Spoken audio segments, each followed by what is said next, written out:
Lembra daquela época, quando a tela da TV parecia uma janela para o mundo de músculos, suor e testosterona, heróis que pareciam esculpidos em rocha, com físicos que desafiavam a lógica? Stallone, Schwarzenegger, Van Damme, eles não eram apenas atores. Eram símbolos de força, de uma masculinidade quase mitológica que dominou os anos 80. Mas você já parou para pensar como eles conseguiam aquilo? Aqueles corpos eram mesmo reais? A resposta vai te surpreender e talvez até te chocar um pouco. Se você, como eu, cresceu admirando esses gigantes, fica aqui comigo, se inscreve no canal, porque hoje vamos desvendar juntos o maior segredo da era de ouro dos filmes de ação. A imagem era tudo. Em uma época sem os efeitos especiais de hoje, o espetáculo visual vinha do próprio corpo dos atores. E que espetáculo! Braços que pareciam troncos de árvore e abdômenes trincados, veias saltando. A gente olhava aquilo e pensava, é isso que significa ser forte, é isso que eu quero ser. Mas a história por trás dessas montanhas de músculos é muito mais complexa do que as revistas de fitness da época contavam. Para entender o fenômeno, precisamos voltar um pouco no tempo. Antes dos anos 80, o corpo masculino ideal no cinema era diferente. Pense em Sean Connery como James Bond, ou Clint Eastwood nos seus westerns. Eram homens atléticos, charmosos, mas não eram colossos musculares. A grande virada veio com o fisiculturismo, que saiu das academias de nicho e explodiu na cultura popular, principalmente graças a um certo austríaco, Arnold Schwarzenegger. Com o documentário Pumping Iron de 1977, o mundo viu pela primeira vez, de perto, o universo do bodybuilding e ficou fascinado. Arnold não era só um atleta, ele era uma estrela, com um carisma gigantesco e um corpo que parecia de outro planeta. Quando ele estourou como Conan, o Bárbaro M82, e depois como o Exterminador do Futuro, ele não apenas criou um novo tipo de herói de ação, ele criou um novo padrão.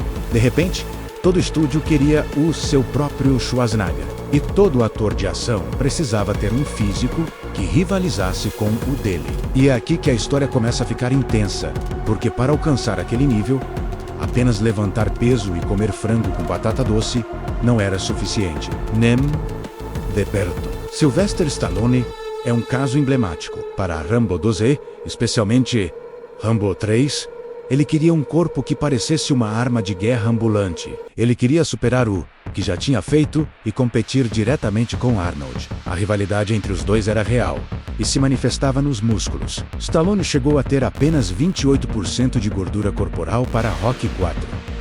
Isso é um nível perigosamente baixo, que a maioria dos atletas profissionais só atinge por pouquíssimas horas para uma competição.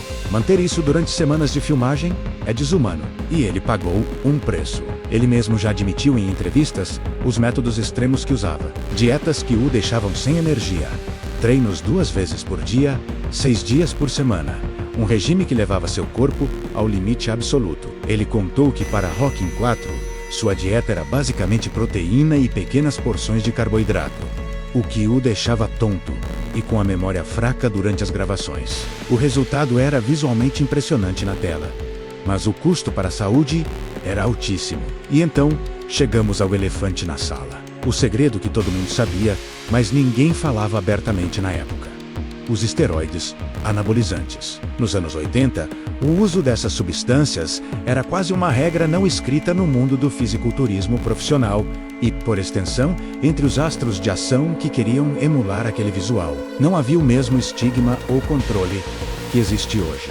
Era visto por muitos como apenas mais uma ferramenta para atingir o pico da forma física. Arnold Schwarzenegger já falou abertamente sobre o uso de esteroides durante sua carreira como fisiculturista, explicando que na época era algo feito sob supervisão médica e considerado parte do esporte. O que isso significa? Significa que aquele físico impossível dos nossos heróis era, em muitos casos, literalmente impossível de ser alcançado de forma natural. A combinação de genética de elite, dedicação sobre-humana aos treinos e dietas e o uso de substâncias para ganho de massa e queima de gordura criava uma aparência que simplesmente não pode ser replicada por uma pessoa comum Não importa o quanto ela treine. Pense em Jean-Claude Van Damme. Além da sua incrível flexibilidade, ele tinha um físico denso e definido que se tornou sua marca registrada. Ou Dolph Lundgren, que com seu diploma em engenharia química e um corpo de deus grego em Rocky IV, parecia um super-humano de verdade. Todos eles viviam em um ambiente extremamente competitivo, onde o tamanho e a definição muscular eram sinônimos de sucesso e de papéis maiores. A pressão para ser maior, mais forte e mais rasgado que o concorrente, era imensa, e isso criou uma ilusão perigosa para milhões de jovens que cresceram assistindo a esses filmes. Nós íamos para a academia, levantávamos peso, tentávamos seguir as dietas das revistas e nunca chegávamos nem perto. A frustração era inevitável, porque estávamos jogando um jogo com regras diferentes. Sem saber, estávamos tentando copiar um resultado que tinha um ingrediente secreto que não estava na nossa prateleira. Hoje, o cenário é outro. A conversa sobre saúde, tanto física quanto mental, é muito mais aberta. Sabemos muito mais sobre os perigos do uso indiscriminado de anabolizantes e sobre os transtornos de imagem corporal. E, ironicamente, vemos uma nova geração de heróis de ação, como os do universo Marvel, passando por transformações físicas igualmente impressionantes. A diferença é que hoje eles são acompanhados por equipes de nutricionistas, médicos e treinadores de elite. E mesmo assim, a pressão continua lá. Mas olhar para trás, para os heróis dos anos 80, não é sobre julgá-los, é sobre entender. O contexto era uma época de excessos. Carros maiores, cabelos maiores, ombreiras maiores e músculos maiores. Eles eram produtos do seu tempo, reflexos de uma cultura que idolatrava a força bruta e a imagem de invencibilidade. Eles nos deram cenas de ação inesquecíveis, frases de efeito que usamos até hoje, e uma sensação de poder que nos fazia sair do cinema sentindo que podíamos enfrentar o mundo. Aquele físico impossível era parte da magia. Era a armadura dos nossos deuses modernos. Hoje, entendemos o que havia por trás dessa armadura. Entendemos o sacrifício, a dor e os atalhos químicos. E talvez, entender isso nos permita apreciar esses filmes de uma nova maneira, com um olhar mais maduro, que separa a fantasia da realidade, mas que ainda se permite sentir aquela pontada de nostalgia, aquela saudade de um tempo mais simples, quando um homem com uma metralhadora e um bíceps do tamanho da sua cabeça podia, sozinho, salvar o dia. A verdade é que esses corpos contam uma história de ambição, rivalidade, excessos e, acima de tudo, de um esforço monumental para criar uma ilusão na tela. Uma ilusão que nós compramos, amamos e que moldou a infância e a adolescência de toda uma geração. Eles eram nossos heróis.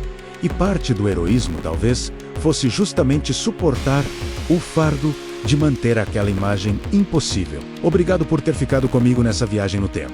Se você curtiu essa análise e quer desvendar mais segredos da cultura pop, não esquece de deixar o seu like e, o mais importante, se inscrever no canal. A sua inscrição é o que nos permite continuar trazendo essas histórias. Comenta aqui embaixo qual era o seu herói de ação favorito dos anos 80. Eu vou adorar ler e responder. Um grande abraço e até o próximo vídeo.